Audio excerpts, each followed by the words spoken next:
Yo, what is cooking, everyone? We have a back to basics build. Now what I mean by that is that this build will not be custom cooled. So we're just going to keep things air cooled, nice and simple. We're going to cool everything with the H7 Quad Lumi from CryoRig, one of the key components of this build. Although none of this stuff is necessarily sponsored. A lot of it was sent to me, but they're not, no one's paying me to make this video or to use any of their components. The EVGA 1070 Ti, it's a heck of a card. It's going to game like a boss. We have an 8700K from Intel. Pretend there's a box there. The motherboard powerhouse is an Asus ROG Maximus 10 Hero. This is one of the best Z370 boards you can buy for any Intel chip out there. It's going to look sweet. It's going to keep overclocks nice and steady up there around 5 gigahertz. And it also has, of course, RGB support. And yeah, I actually have it set out right here. You can just take a look at it. Check it out. For RAM, we've got 4 gig sticks of Corsair Dominator Platinums. These run at 3000 megahertz. And I like that there are 4 of them because we can fill up all 4 slots. A huge pet peeve of mine. It sounds like a seriously a first world problem, but I hate having 2 of those 4 DIMM slots empty. So I would prefer to fill them up with 4 gig sticks, and that's exactly what we have here from Corsair. These look beautiful, by the way.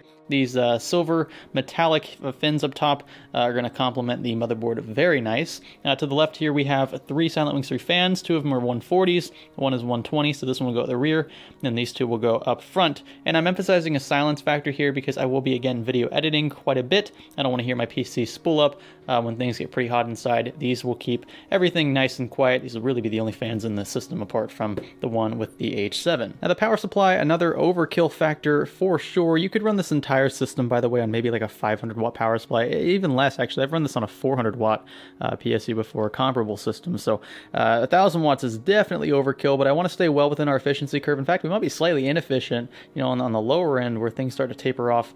It's very difficult for a PSU to supply a small amount of power, and it's difficult for a PSU to supply a large amount of power relative to its wattage rating. So this is probably a little too much, but it's going to stay super quiet. I love these P2 power supplies from EVGA, and I've got custom sleeve cables from CableMod too, so things are going to look sweet inside. For storage, we have an XPG, basically ADATA 512 gig M.2 SSD. This is a PCIe based SSD, so it's going to run pretty fast. I think we're looking at around what do we have here? I think it's 1 gig reads, and then maybe something like 500 or 600 megabytes write. Anyway, it's going to be really fast, faster than your traditional SATA M.2 or SATA just generic SSD. And this is my first one actually that's PCIe based, so I'm really excited to see if there's going to be any substantial difference between this speed when it comes to boot times, program loading times.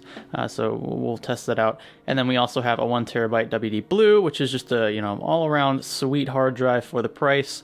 Gives you plenty of storage for games and the like. And lastly, the house for all of our components will be the Fractal Design Meshify C, mainly because this is one of my favorite cases of all time. It's not going to break the bank by any means, and actually because this is the Meshify C, right, so it's got the front airflow priority with that little mesh panel up front, this actually comes with a transparent, not tinted tempered glass panel now as an option. So Fractal, being as cool as they are, decided to switch up the traditional approach, right? So the Meshify C originally came with a dark tempered glass panel. Some people like that. I don't.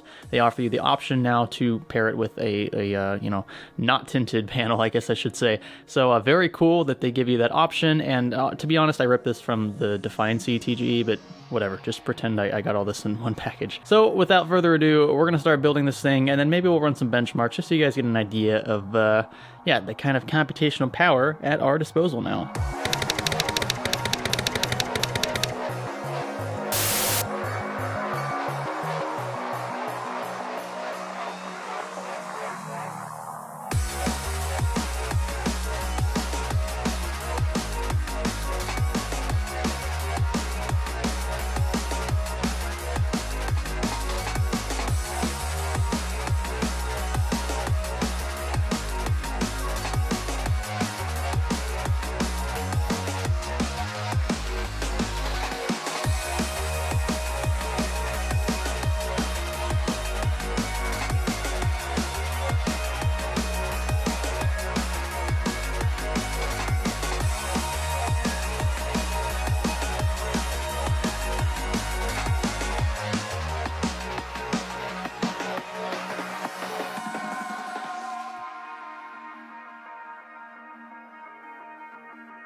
So a few things I want to address in this video. You might be thinking to yourself, Greg, why did you choose the 8700K if you were praising the 2700X for being one of the best all-around CPUs out there and calling the 2600X and the 2600 the best value CPUs on the market? You're praising Ryzen, but you're choosing Intel. What's going on there? Why aren't you practicing what you preach?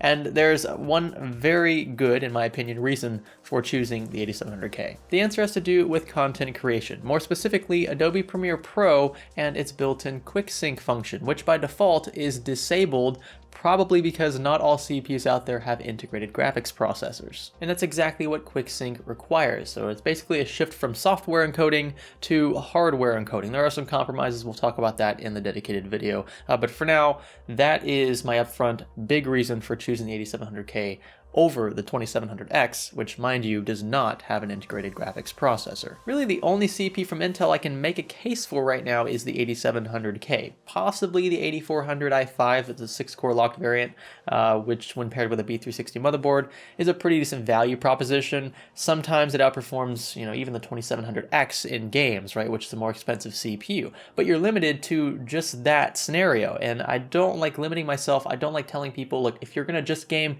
get the CPU, because that might not be all that you do within a year or so's time. So having a CPU with multi-threading enabled and that overclocking support as well will give you a more future-proofed future.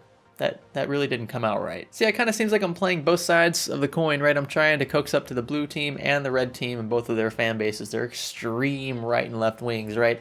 But that's not really my goal. I've pissed off fan bases on both sides before, and that's not, I don't need that kind of just bloodthirsty devotion from fans on my channel. I want people to come to this channel with an open mind and to be able to accept multiple points of view based on use case scenarios, because not everyone is the same. In my case, the 8700K I think is going to be the better bet for me. If it's not, I'll gladly go back to the 2700X. I have no problem with that. But for now, I'm going to try this out. I'm going to try the quick sync option, and I will come back to you guys in a dedicated video to discuss my findings and maybe talk to Dimitri from Hardware Canucks a bit more and see what he thinks about the whole thing after he's got his testing done as well. Now, I want to end the video with a few more shots of the build, being that it's only air-cooled right through and through. I think it's one of my better PCs just from an aesthetic standpoint because of, first off, these cables. Again, from CableMod, I've reused the same kit probably 3 or 4 times because I love the power supply first off from EVGA, and I love the way that these cables look in pretty much any build,